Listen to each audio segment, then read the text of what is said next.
Welcome to the Tech Meme Ride Home for Tuesday, August 27th, 2019. I'm Brian McCullough. Today, Anthony Levandowski is arrested. Facebook is taking another run at Snapchat with something called Threads. Yelp adds personalized results for the first time. The BBC wants in on the voice assistant craze. The Irishman is coming to theaters after all. And why people are standing in line inside World of Warcraft. Here's what you missed today in the world of tech. Ex-Google and ex-Uber engineer Anthony Levandowski was arrested by the FBI today and charged with 33 counts of theft and attempted theft of Google trade secrets, quoting Mike Isaac in the New York Times. It is not uncommon for tech companies, which fiercely guard their intellectual property, to sue former employees or the firms they join after they leave. But criminal charges of a senior executive for theft is unusual. According to the complaint, Mr. Levandowski, who worked on self-driving cars at Google, downloaded more than 14,000 files containing critical information about Google's autonomous vehicle research before leaving the company in 2016. He then made an unauthorized transfer of the files to his personal laptop, the complaint said. Mr. Levandowski joined Uber later that year when the ride-hailing firm bought his new self-driving trucking startup, which was called Otto. Some of the files that Mr. Levandowski took from Google included private schematics for proprietary circuit boards and designs for light sensor technology known as LiDAR, which are used in self-driving cars, according to the complaint. If convicted, Mr. Levandowski could face a maximum of 10 years in prison and a $250,000 fine for each count and additional restitution, end quote. Sources are telling Casey Newton that Facebook is testing Threads, a messaging app for Instagram that lets users automatically share status, location, even battery life, basically anything you can think of to share, along with the usual texts, photos, and video messages. Think of this as automatic sharing. No need to think about it sharing. The app is also apparently designed for sharing with only your close friends, which is a direction we've seen Facebook as a company moving towards recently. And as Casey points out, this is clearly taking another run at Snapchat. He notes that Instagram ceased work recently on another standalone app called Direct because users were finding it frustrating. Quote, a messaging app built around your close friends might be more popular. That's what Snapchat already is today for a healthy portion of its users. Reports have indicated that the average Snapchat user spends more time inside the app than the average Instagram user does. For Facebook and Instagram, which have long coveted Snapchat's strong engagement among younger users, Threads could represent another effort to chip away at their rivals' appeal. Screenshots reviewed by The Verge show an app that's designed to promote constant automatic sharing between users and the people on their close friends list on Instagram. Opt in to automatic sharing, and Threads will regularly update your status, giving your friends a real-time view of information about your location, speed, and more. At the moment, Threads does not display your real-time location. Instead, it might say something like a friend is on the move, according to sources familiar with the matter. You can also update your status manually, with statuses appearing in the main feed along with messages. It's the latest effort to automate status sharing using mobile phone sensors and one-tap status sharing. An app called Status tried something similar in 2014, and Danny Trin's free app took another approach in 2015, end quote. So another attempt to woo the kids from Snapchat, apparently, maybe. Owen Williams notes that this could also solve another problem for Facebook at the same time. Quote, with the debut of tighter location privacy controls in iOS 13 and Android 10, Facebook stands to lose background location access for many of its apps, including Instagram, which is incredibly valuable data for its advertising network. An app that inherently needs background location data, however, solves that problem, while ostensibly seeming like it's about your friends. If it's useful and fun, are you really thinking about the fact that you're also sharing that information with Facebook? Not at all. That's likely why this is coming from the Instagram brand and not Facebook. It's easy to forget that they're from the same company. Instagram is beloved and gives people warm, fuzzy feelings, while Facebook asking for constant location access feels like your parents asking to track you all day. Threads is an interesting evolution away from the news feed as an intentional status update into a world where ambient status sharing is a thing, encouraging people to share what they're up to in a zero-touch way. The benefit for Facebook? It knows what you're doing too, end quote. Yelp has added personalized search results based on things like your dietary preferences, your lifestyle, accessibility, and other things. In short, after filling out a profile, you can now get custom recommendations from Yelp for the first time. Quoting Nathan Ingram at Engadget, quote, "It's rather surprising that Yelp's results weren't more customized yet, but now the company says 2 users in the same location conducting the same search will see different results for the first time. Recommendations that pop on the home screen will also reflect your personal preferences as well. In the first part of the personalization setup, you'll be prompted to choose some dietary, lifestyle, and accessibility preferences. This isn't the same as getting in deep and telling the app you love Korean food or cocktail bars, though. It gives some high-level option to tell the app that you prefer gluten-free, kosher, vegetarian, or vegan restaurants, for example. Yelp will then take these preferences into account across the service, highlighting restaurants that it knows have a good amount of vegan options if that's what you need. Lifestyle lets you tell the app whether you're a homeowner, auto owner, parent, or pet owner. This would be used to highlight locations that are pet-friendly if you want a restaurant that lets you bring your dog. Finally, accessibility encompasses places that are wheelchair-friendly, as well as spots that offer gender-neutral restrooms, end quote. Then you get to pick your favorite foods and favorite things to do, as you would expect, picking from various activities. Then presto, your homepage, when you open Yelp, is finely tuned just for you. Yelp says that it's rolling this out today to about 60% of iOS users, and it will come to everyone in the fall. Android users will only get some subset of these features now, with the full personalization options rolling out to them next year.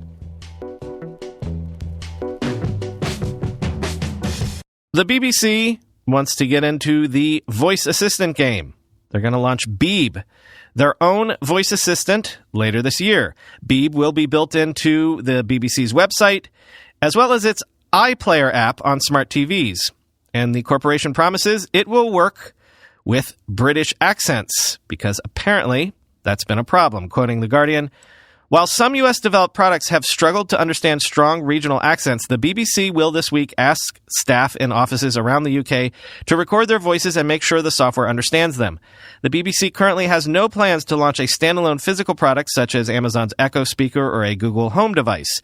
The voice assistant will be woken by saying the word beeb, although it will not attempt to replicate the full set of functions provided by major commercial rivals, partly because the BBC product has been developed by a much smaller team without the resources of major global technology companies. Instead, it will enable people to use their voices to engage with existing BBC content and develop new forms of interactive programming," end quote. Sort of a potpourri catch-all segment now.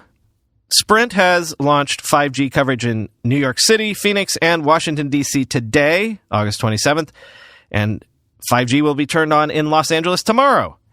These cities will join Atlanta, Chicago, Dallas, Houston, and Kansas City as the places where you can 5G your Sprint connection on one of 3 supported devices, the Samsung Galaxy S10 5G, the LG V50 ThinQ, and the HTC 5G Hub Hotspot.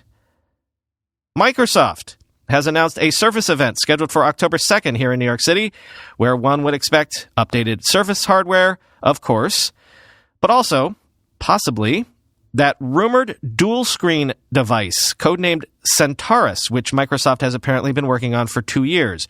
Quoting The Verge, Microsoft demonstrated this new device during an internal meeting earlier this year, signaling that work on the prototype has progressed to the point where it's nearing release. Still, it's not certain that Microsoft will show off this new hardware in October or even launch it. Microsoft CEO Satya Nadella famously killed off the Surface Mini just weeks before its scheduled unveiling. If Microsoft does plan to show this dual-screen Surface device, then it won't be ready to ship immediately. Sources familiar with Microsoft's plans tell The Verge that the company is currently targeting a 2020 release date for its dual-screen Surface, end quote. And Google Maps is rolling out the ability for users to combine different transit modes, like biking, public transit, and ride-sharing into their directions, quoting The Verge again. Both features work by inputting your destination and then tapping the Transit tab in the app. If you're interested in taking a ride-sharing vehicle, you'll see information about each leg of your trip, including how much your ride will cost, how long the wait is, if there's traffic on your ride, and when your bus or train departs. If biking suits your fancy, you'll see routes tailored for cyclists, along with everything you need to know about the transit portion of your journey, end quote.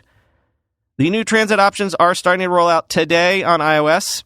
If you're on Android, today you get Transit Plus ride sharing, but you'll have to wait a bit longer to add biking into the mix.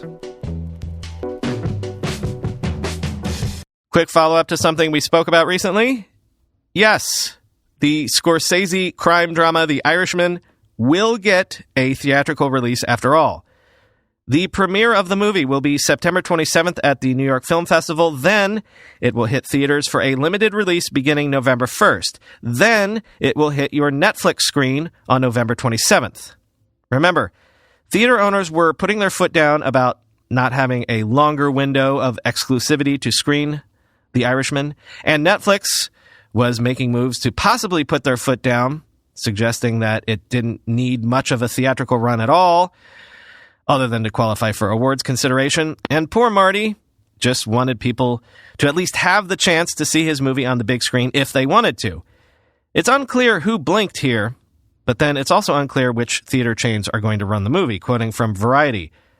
Privately, theater owners had said they were eager to screen The Irishman, noting the history-making collaboration between Scorsese, De Niro, Pesci, and Pacino, named synonymous with the greatest in gangster cinema. It's unclear what kind of discussions took place, but sources close to the exhibition side at one point suggested that theater owners might be willing to show the movie if it appeared exclusively in theaters for roughly 70 days. As it stands, the exclusive theatrical window for the film will consist of 26 days. Insiders believe that The Irishman will ultimately have a theatrical footprint similar to that of Roma, which screened in roughly 250 theaters in the U.S. and approximately 1,600 venues overseas. Theater chains such as iPic, Alamo Drafthouse, and Landmark have been willing to exhibit Netflix releases in the past and are expected to show The Irishman, end quote. I'm going to say that this story comes from my file Things I Didn't Know to Worry About, but now I'm completely worried about it. Amid the recent ransomware attacks against local governments, U.S. officials are beginning to fear similar attacks on election databases. Quote, these systems, which are widely used to validate the eligibility of voters before they cast ballots, were compromised in 2016 by Russian hackers seeking to collect information. Intelligence officials are concerned that foreign hackers in 2020 not only will target the databases, but attempt to manipulate, disrupt, or destroy the data, according to current and former U.S. officials. We assess these systems as high risk, a senior U.S. official said, because they are one of the few pieces of election technology regularly connected to the internet. The Cybersecurity Infrastructure Security Agency, or CISA, a division of the Homeland Security Department, fears the databases could be targeted by ransomware, a type of virus that has crippled city computer networks across the United States, including recently in Texas, Baltimore, and Atlanta, end quote. Right, because these databases are largely maintained by state and county governments, which, as we've seen, don't have the resources often to fend off attacks like this or the sophistication. So, CISA is reaching out to local election officials to educate, provide penetration testing, and vulnerability scans. But yeah, forget about manipulating our democracy, the fundamental tenet of our system of government. Imagine a malicious actor holding democracy hostage, or worse, simply deleting it. Quoting one more time from Reuters, the databases are particularly susceptible to this kind of attack because local jurisdictions and states actively add, remove, and change the data year-round, said Maurice Turner, a senior technologist with the Center for Democracy and Technology. If the malicious actor doesn't provide the key, the data is lost forever unless the victim has a recent backup, end quote. Finally today, the much-anticipated release of World of Warcraft Classic, a faithful recreation of the iconic MMO, came out yesterday. Apparently, the launch has been so successful, people are standing in line. By that, I mean literally standing in line, or not literally because they're doing it in-game. Quote, in short, the servers are so highly populated right now that completing simple starting quests requires standing in line. On social media, many classic aficionados are sharing images of long lines that look like something out of an amusement park, not a video game. Some lines are short, while others appear to have dozens upon dozens of patient gamers, end quote. Again, these are not lines at the store. These are lines in the game to queue up to just play the game. Cool that people are being civil about it, though, as expected, there are some who are tempted to get all Leroy Jenkins on it and cut the lines. However, quoting Reddit user Smishery, we cheered on the person next in line each time, and if someone skipped, we all yelled, shame! It was all harmless fun. I spent about an hour just chilling and laughing with randoms, something that I haven't done in World of Warcraft for years, end quote. Click through on the last link in the show notes for really funny pics. That is all for today. I'm Brian McCullough, as I always am. Follow me on Twitter, @BrianMCC, and I will talk to you tomorrow.